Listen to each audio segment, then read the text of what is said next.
Welcome to Living English. Today, we'll be looking at letters and messages and the best way to ask someone to do something.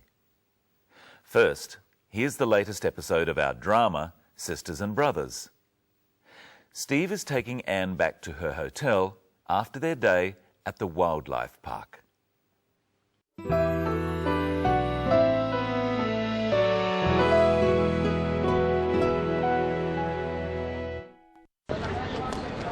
Did you have a good day? Very much. Thank you for taking me. How about you? Of course. Not too boring? You must have been there 100 times. Not since I was a kid. It was great. Do you like Chinese food? I love Chinese food. I'm going to cook a Chinese meal for you and your family. Really? That'll be great. When? Friday? Fantastic. I'll see you then. Yes. Bye. Bye.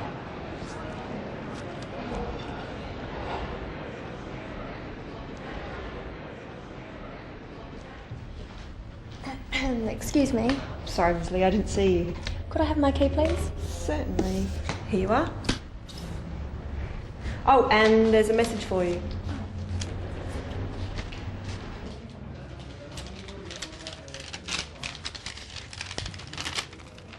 Dear Ms. Lee, please call my office. I have some news for you. John Barber, private investigator. What did the message say again? Let's have a closer look. The message says, Dear Ms. Lee, please call my office. I have some news for you. John Barber, private investigator. when we write letters, we start by writing Dear and then the name of the person we are writing to. In this case, Ms. Lee. Notice that her formal title, Ms. Lee, is used. We'll look more closely at formal letter writing later in the program. First, let's see how Anne gets the attention of the clerk. Excuse me. Sorry, Leslie, I didn't see you. Anne said, "Excuse me." We say, "Excuse me," when we want to get someone's attention. Try saying it with the clip. Sorry, Leslie, I didn't see you. Excuse me. Sorry, Leslie, I didn't see you. Now listen to Anne asking for her key. Could I have my key, please? Certainly. Remember that we looked at using could I to make requests in an earlier episode. The best and most polite way to ask people to do things for you is to make requests. You have to be careful that your request doesn't sound like an order. You say could I at the beginning and please at the end. Could I have my key, please? If you don't say please, a request can sound like an order. Could I have my key? It's always best to add please. Another formal way to make this request is to say, "May I have my key, please?" Watch the clip and try saying, "Could I have my key, please?" with Anne. Could I have my key, please? In our next clip, there's also something we've looked at before on Living English, the expression going to. See if you can remember what it means. I'm going to cook a Chinese meal for you and your family. Anne said, "I'm going to." She means that she will cook a Chinese meal in the future, but she hasn't decided exactly when. Listen to what she says about when she is going to cook the meal. I'm going to cook a Chinese meal for you and your family. Really? That'll be great. When? Friday? She says, "Friday?" Notice the inflection in her voice. Friday? She's not completely sure. If she was sure, she would say it like this: Friday. Using this kind of inflection indicates that we are not certain. Try saying Friday after Anne. Really? That'll be great. When? Really? That'll be great. When? Friday? Now listen to the way Steve and Anne say goodbye. Fantastic. I'll see you then. Yes. Bye. Bye is a casual way of saying goodbye. It's like saying see you later or see you. Fantastic. I'll see you then. Yes. Bye. Now let's go from the informal to the formal. Informal means casual, friendly, not official. Formal means official, not casual. Usually, formal letters are to people you don't know. For example, a job application or something related to work. You always start with something called a salutation. You write dear, followed by the formal name of the person you are writing to. If you were writing to me, you would write, Dear Mr. Whittle. If you don't know the name of the person you're writing to, write, Dear Sir or Madam. When you finish the letter, you write, Yours faithfully, followed by your name.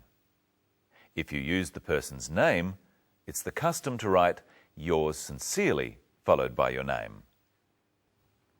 It's time to say hello to Michelle. Hello, Michelle. Hello, Brenton. Hello, everyone. Do you write letters? Not very often. I use email and text messaging. Excuse me, I have a message now. What does it say? Please pick up milk. What does that mean?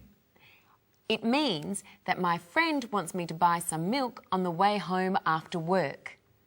People don't use lots of words for messages and they leave some out. It still says please. Yes, that's because it's a request, not an order. How would you make the same request in ordinary speech? Say it after me. Could you pick up some milk, please? Let's listen again to Anne making a request. Could I have my key, please? Certainly. Here you are. Here you are. You say, here you are, when you give people things. Give it a try. Ask me for something. Okay. Could I have your phone, please? Yes. Here you are. Thank you. Now it's your turn. Say, here you are, with the clip. Could I have my key, please? Certainly. Could I have my key, please? Certainly. Here you are. Nice phone. Could I have my phone back, please? Here you are. Another message. What does this one say? It says, sorry, forget milk. What does that mean? It means that I don't have to buy the milk. I should forget about it. It doesn't say please, it says sorry. Why? Well, he's apologising for making me think I had to stop and buy some milk later. He doesn't write please because he's not asking me to do anything. We sometimes say sorry to be polite, like in this clip. Excuse me. Sorry, Miss Lee, I didn't see you. Try saying sorry, Ms. Lee, with the clip. Excuse me. Excuse me. Sorry, Miss Lee, I didn't see you. There are a few phrases in English which can be used to say sorry or apologise. Let's practice them. Sorry. That's okay. When we bump into someone or have a small accident like this, we often just say sorry. Try it at home. Sorry. And in reply, I say, that's okay. Try it home. That's okay. Or I could say, that's all right. You try. That's all right. And here's a common Australian phrase. No worries. You try. No worries. Let's look at some other ways of saying sorry. You can say, I'm sorry, or you can say, pardon me. Try it at home.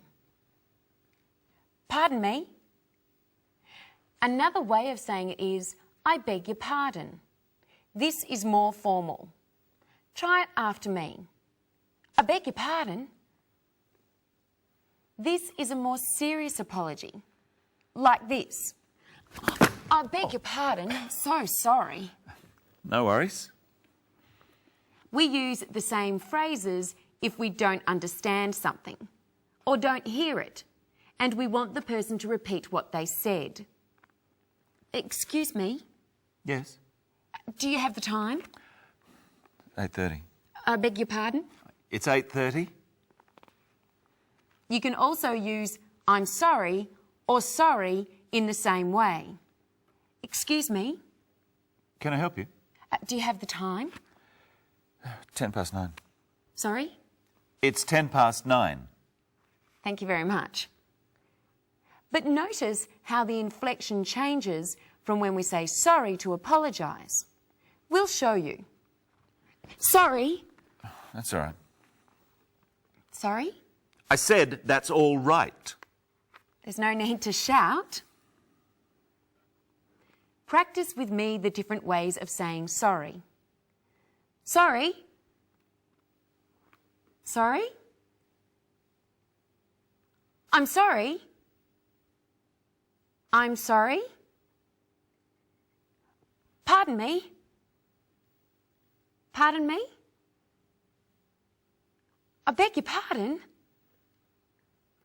I beg your pardon. Let's look at another clip now. You must have been there 100 times. No, not since I was a kid. Anne says you must have, or you must have been there 100 times. What does she mean by that? She thinks it's certain that Steve has visited the wildlife park many times before. So I could say to Brenton, you must have seen a kangaroo before. Yes, I have. And Michelle, you must have been to Sydney. Yes, I have. Try at home saying you must have. First, been to the zoo. You must have been to the zoo. Flown in a plane. You must have flown in a plane. Had an ice cream. You must have had an ice cream before. There's one thing in that clip that's confusing, Michelle. What's that? Well, let's watch again. You must have been there 100 times. No, not since I was a kid. Steve says, not since I was a kid. But a kid is a baby goat, isn't it? Yes. But kid is also slang for young boy or girl. So what are the other words for people at different ages? Well, we start off as a baby. The plural is babies. Then when we start to walk, we're called toddlers. Young boys and girls are called children. One is called a child. And then we are called teenagers, from the age 13 to 19.